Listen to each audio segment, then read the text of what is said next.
Thank you very much, Thanks a lot, appreciate it. Thank you. Take care. Talk to you next week. Let's go up next to Corey. Welcome to the show, Corey. Hey guys, hope you're having a good evening. Thank you. You too. So, I should preface my comment with a couple of very important things. One, I am Jewish. Two, I'm around the same age as MJF. I skew a little older than him. Three, he's built from Plainview, Long Island. That's not far from where I grew up and where I went to school.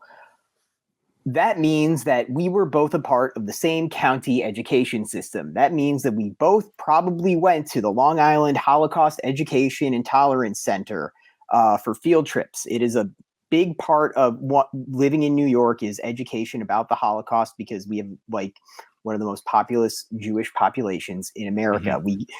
Being a part of the specific Nassau County education system, we have access to like a Holocaust Education and Tolerance Center where we actually spoke to Holocaust survivors and heard their stories. This is something that has been ingrained in me since I was like in 4th grade. And probably also like MJF, when I was in high school, I heard every regurgitated Eric Cartman joke that you could possibly imagine, just every unoriginal South Park quote. So when MJF talks about wanting to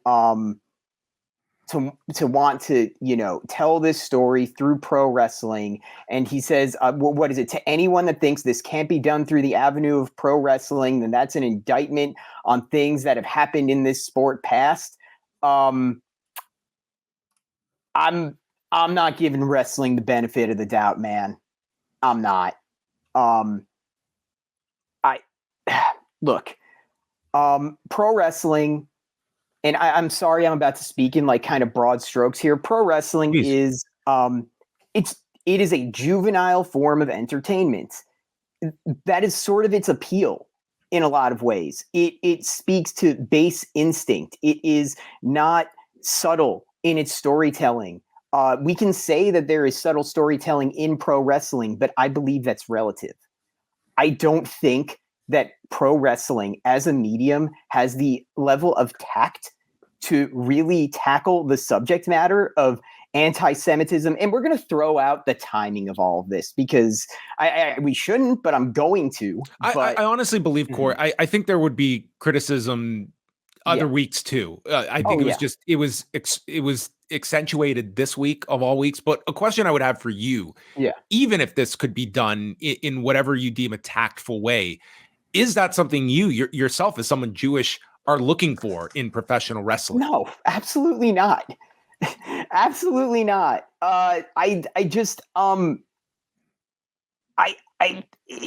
For me personally, historically, wrestling has never tackled any hot button issue well at all. Muhammad Hassan, Billy and Chuck, Gold Dust, come on. I'm sorry if I'm I don't mean to trash pro wrestling, but it's just to play devil's advocate just briefly, Corey. Yeah. All those instances you just mentioned were from one company. Yes. They were not from AEW. Now, is that a reasonable excuse?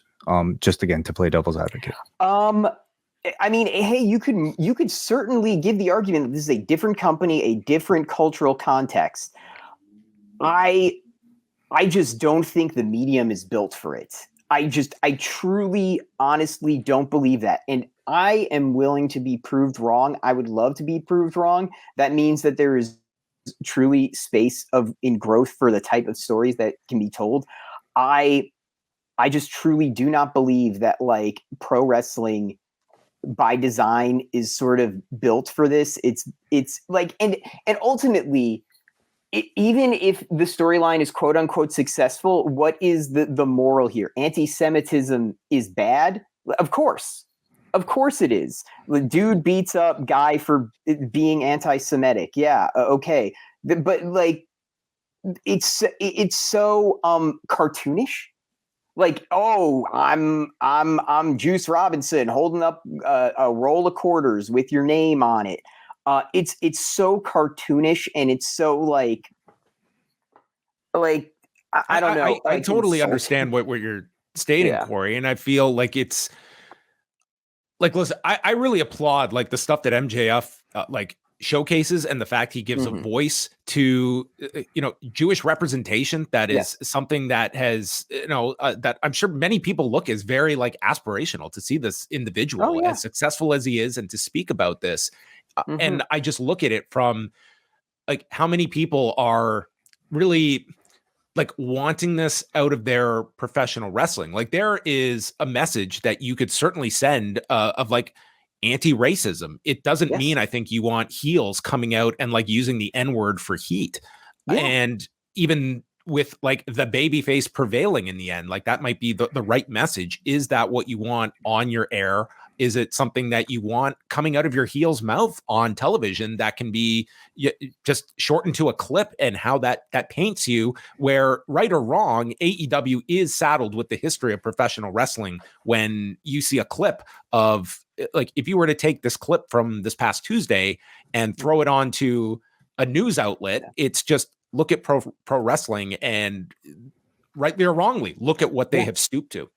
And I should really make note that I am speaking specifically to North American wrestling, because I mean, if you look back at Damian Abraham's documentary series, The Wrestlers, there was that one episode dedicated to the women of the women who like kind of act out as a form of therapy, like their abuse, their histories of abuse through wrestling. Like that I think is wholly separate for what we're talking about, which is the history of North American pro wrestling, which has given me a carte blanche to not give them the benefit of the doubt when it comes to making a storyline like this and make it